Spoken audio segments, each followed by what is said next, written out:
I'm holding my fiance's diary and weeping. Before I share what happened, I need to give you some context. I grew up in an abusive household where my father would hurt both me and my mother. As a result, during late high school and early college, I sought comfort in fleeting relationships, thinking they would bring me happiness. Then I met the man who would become my husband. What started as something casual quickly transformed. His refusal to rush into intimacy, combined with his gentle nature, drew me in. Soon, we were in a serious relationship, and he was everything I had ever wanted. Kind, sweet, and caring. I wanted to do everything to ensure he felt loved and secure. Early on, he shared that he was a virgin and waiting for marriage. At first, it felt unusual, but I accepted it. I opened up about my past, and while it upset him, he chose to accept me if I truly made him happy. So I took steps on my own to ease his insecurities. I cut ties with anyone I had been with before. They were mostly hurtful people anyway, so it felt like a no-brainer. I gave him complete access to my phone, and he did the same, even though I didn't ask. We shared our locations and had no secrets. At least, that's what I thought. I shared my family's struggles, my dreams, and he shared his. I never wanted kids, but I agreed because he truly wanted them, and I felt the need to reward his kindness. He proposed to me 2 weeks ago, and I was overjoyed to say yes.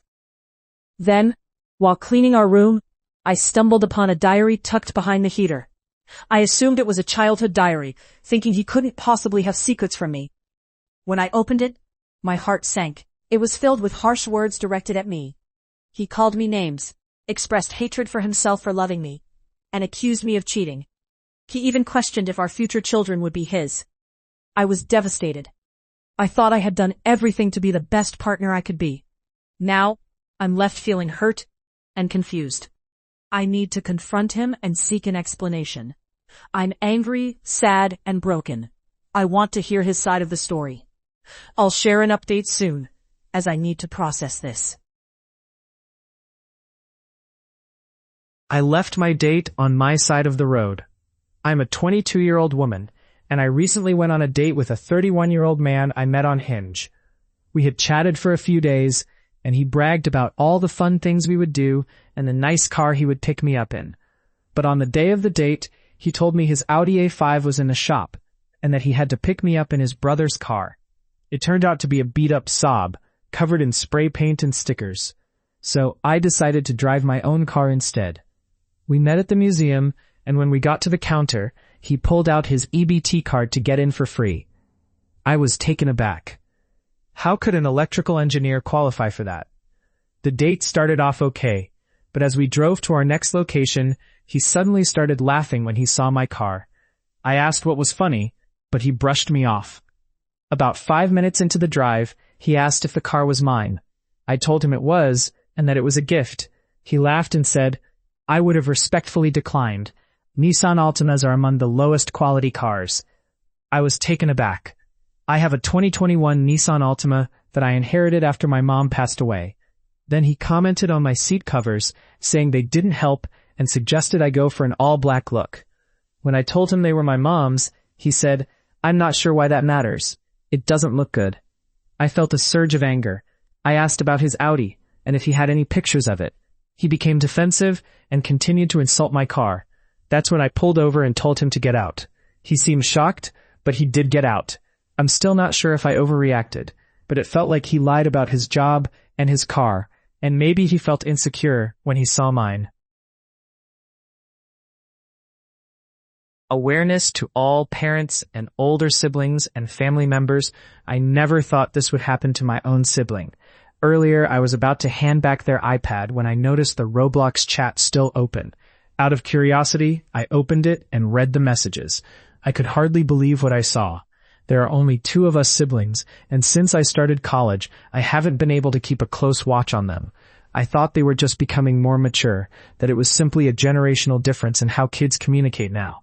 But it turns out it was because of this game. When I opened the chat, I saw my sibling talking to someone who was clearly not a child. The avatar looked innocent enough, but the questions were alarming. They were inappropriate and disturbing. This person was asking about my siblings' sensitive body parts and how they felt about them. They even suggested certain actions, and my sibling responded. It was absolutely heartbreaking. I can't even share the rest of their conversation. It was too painful to read. I don't know how long this had been going on, but the thought that my sibling may have been approached by someone like this for a while is terrifying. It sends chills down my spine. Please, if you have a child or younger sibling who plays Roblox, do not leave them alone in the game without supervision. Check their chat, friends list, and who they are talking to. There are many people out there who target children because of their innocence. Being cautious is not being overdramatic. It's better to be overprotective than to regret it for the rest of your life. For now, my sibling is grounded from using the iPad, and our parents have bought them a new phone with monitored apps and time limits. I found $500 cash in the middle of the LA Fitness parking lot and kept it. This happened this morning, January 19th, 2026. It snowed overnight, leaving a light covering in the parking lot at my LA Fitness. I parked, got out, and began walking toward the entrance. In the middle of one of the parking aisles, I spotted something white, lightly covered in fresh snow. I brushed it off and discovered a plain white envelope. When I opened it, I found exactly $500 in cash, crisp bills. I quickly realized what it was likely for. This location offers a deal where you can pay for a full year's membership upfront in cash for $500. Someone must have come ready to sign up, pulled the envelope out while getting out of their car, and fumbled it in the cold. I looked around. No one was searching the lot. No one looked panicked. The parking lot wasn't packed yet. I thought about heading inside to turn it in, but I didn't. I pocketed the envelope, shook off the rest of the snow, did my workout, and left with the money. Now, the guilt is really setting in. That $500 was probably a huge effort for someone, saving up to pay in full for the discount. They're likely stressing, retracing steps, maybe thinking it got stolen or lost somewhere else. I took the easy way out because no one was around, convincing myself it was finders keepers, even though I know that's not right. Morally, keeping found money like this, especially when I can guess the context and owner, is wrong. Legally, it's questionable too. I haven't touched the cash yet, the envelope just sits there, making me feel like a terrible person every time I look at it. I should have tried harder to return it, even if it was awkward. Has anyone else kept found cash in a snowy parking lot? I thought two of my best friends ghosted me. Turns out they passed away. I used to see Steve and Nikki at the bar all the time. They were a happy couple, always there for me, and I would do anything for them in return. They were caring and principled, genuinely good people. When I was homeless, they took me in. When I was hungry, they fed me. When I was sad, they lifted my spirits. Steve had a 9-year-old son from a previous marriage, and Nikki was a wonderful parent. Steve worked in cybersecurity, while Nikki was in food service. But both of them struggled with addiction. Steve was a recovering heroin addict, sober for over a decade, and Nikki was an alcoholic trying to find her way to sobriety. They often turned to other substances, losing themselves for days at a time. One day, Steve and I talked about a woman I had previously hooked up with. He wanted to know if it was okay to pursue her, and I told him it was fine. We joked about some politicians we didn't like. That was the last time I saw him or Nikki. A few days later, I sent my usual homie checkup text, but there was no response. I didn't return to the bar for a while, trying to save money and drink less. When I finally went back, I learned that Steve had done enough drugs that his heart nearly gave out. He had a heart attack. Nikki had heart issues too, possibly from a bad batch, and she passed away shortly after. I found out later that Nikki had a DNR, but I'm not sure if that played a role. They both had so much going for them. Steve with his house, child, and good job. Nikki, young and full of life, with friends and opportunities. They were both trying to overcome their struggles, but addiction ultimately claimed their lives. I'm grateful I sent that homie checkup text, but it hurts knowing it was too late. I am finally leaving my poly marriage. When I married my husband, I knew he was poly. He shared that with me when we started dating. I ended the relationship, But after a couple of months, he told me he was in love with me and would choose me over polyamory. That was my mistake, and I agreed because I was so in love with him. I chose my heart over my head. And now I've paid the price, with 3 of my best years lost. I barely recognized the woman staring back at me in the mirror. 3 years ago, after our second child was born, he told me he wanted to embrace polyamory again. I was devastated. I cried and fought, but he insisted this was already decided, and I could leave if I wanted. I had just given birth and had a 1-year-old to care for. He was the primary breadwinner, telling me to focus on my studies instead. Then one day, he came home with his first girlfriend to introduce her to me. My world shattered. 6 months later, he introduced another girlfriend. I knew nothing about this lifestyle, and I felt lost. After he introduced his first girlfriend, it felt like my soul had left my body, watching from a distance. I went through the motions, agreeing to everything as if I were in a fog. He assured me that I didn't need to have contact with them, that he would never hide anything from me. He said we, the women, would plan the dates and decide who he spent time with. But I found myself in a group chat, never contributing to the planning. At first he didn't seem to notice, but after a year the cracks began to show. He complained that we never spent time together, and even though he promised the women would coordinate, he missed me and knew I was deliberately holding back. I told him I was tired and busy, and he should appreciate his options and respect the rules he set. The arguments escalated. Sometimes he would spend the night at our home, even when he was supposed to be with one of his other girlfriends. He claimed I had agreed under false pretenses, but I told him he could leave if he was unhappy. He would rage, beg, love bomb, and even cry, saying he missed me. Finally, he admitted he wasn't happy anymore and wanted it to be just us again, like in the beginning. But what had changed? I recently got a part-time job at the company where I interned, allowing me to earn an income while studying. My mom is moving to my city and has found a 2-bedroom apartment. She offered me 1 room and promised to help with the children while I study. Suddenly, I have no worries about rent or finances, and I'm graduating this summer. I sent my husband an email telling him I'm leaving. He's away on vacation, and by the time he returns, I will be gone. Pray for me. After 3 years of constant turmoil, I finally feel like I can reconnect with my soul and awaken from this haze. Should I continue babysitting for a lady whose baby is a doll? I'm 19, and I recently posted an ad offering babysitting services. A woman from my area reached out, saying she had an 11-month-old baby boy. I'll call him Toby. We agreed on £13 an hour, and she mentioned she'd be gone for 3 hours. When I arrived, she greeted me holding what looked like a baby.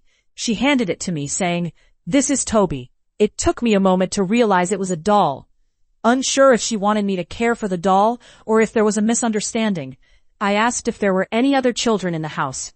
She said no, just Toby. She mentioned there were baby monitors around for peace of mind. I nodded and she kissed the doll on the head before leaving. I found myself pretending the doll was real, hugging it and putting it in a bouncer. I even let it sleep in the crib. While in the bathroom, I noticed a picture on the wall of a real baby that looked similar to the doll. It dawned on me that this might be her way of grieving. I shed a few tears in that moment, feeling the weight of her loss. But when I went back downstairs, I put on a happy face and continued caring for the baby, even changing its nappy to reassure her if she was watching. When she returned, she asked how Toby was. I told her he was incredibly well behaved, even better than most babies. I decided to charge her for just 1 hour. Later, she messaged me again, asking if I could babysit another time. I haven't responded yet. My friends think I shouldn't take advantage of her, considering she might be struggling with her mental health. I agree. It's a really sad situation. They also think I should tell her the truth about the doll, but I'm torn. I don't know if that's my place, or if it would just hurt her more. I ran into my school bully, and realized I never got my happy ending. I was in line at a grocery store after work, half zoned out, staring at the gum display, when I heard my old last name called out. Not in the way people do now, but in that sing-song tone kids use when they're about to be mean. I turned and there he was, the same guy who made middle school feel like a daily humiliation.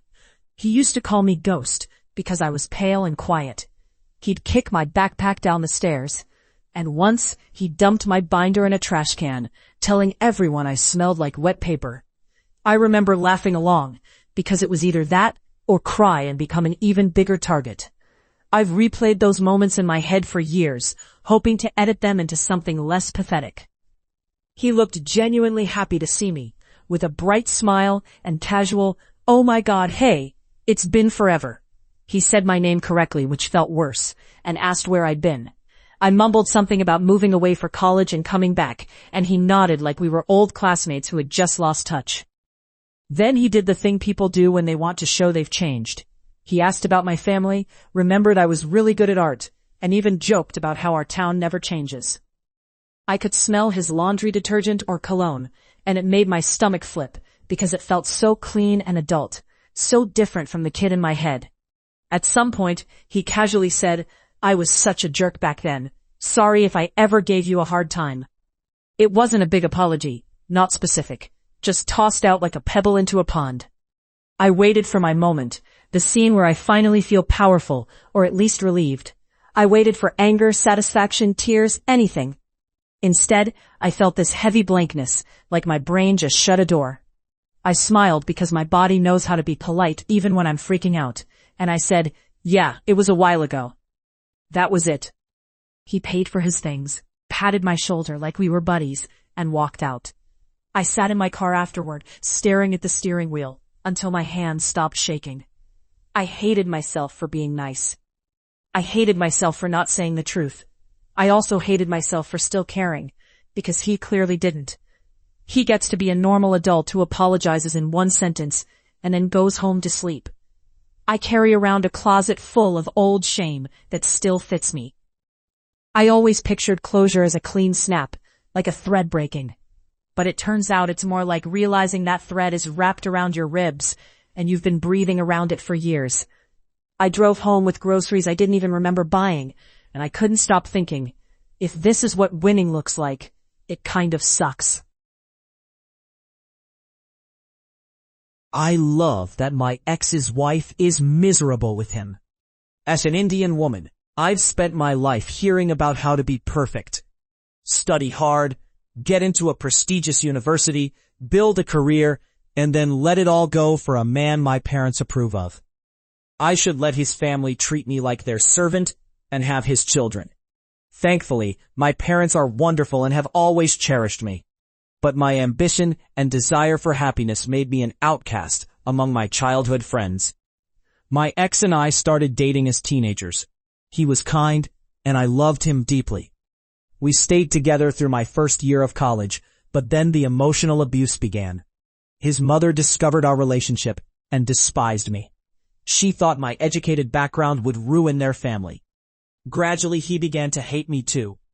I spent months sleepless and crying, battling depression because he would yell at me and wouldn't let me leave. At his family gatherings, a younger family friend would humiliate me, spilling water on my sari and making cruel remarks while my ex stood by silently. Looking back, I realize how naive I was, but those experiences taught me valuable lessons.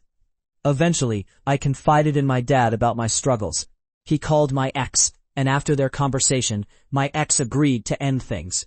But he still reached out when he was drunk, so I eventually blocked him. He soon married that same family friend once he got a job. Recently, a mutual friend shared that they are both unhappy. My ex is stuck in a job he loathes, and his mother makes his life unbearable.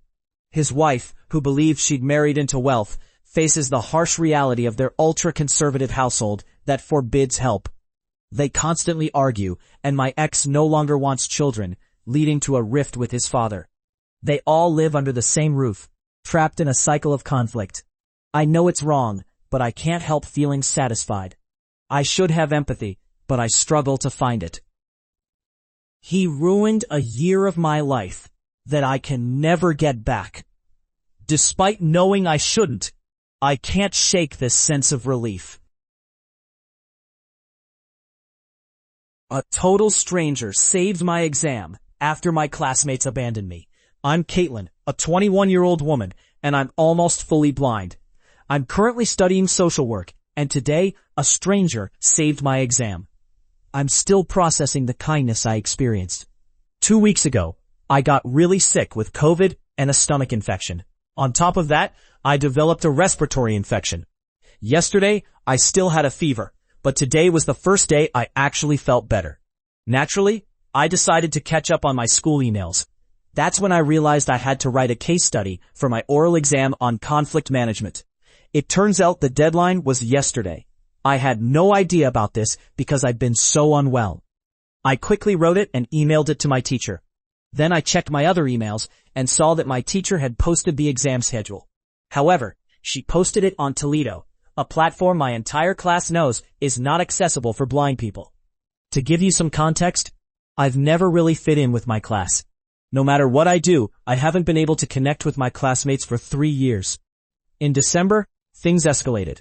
I was sitting completely isolated, unable to change my spot because my guide dog needs room to lie down next to me, and I need to be near a power outlet for my laptop.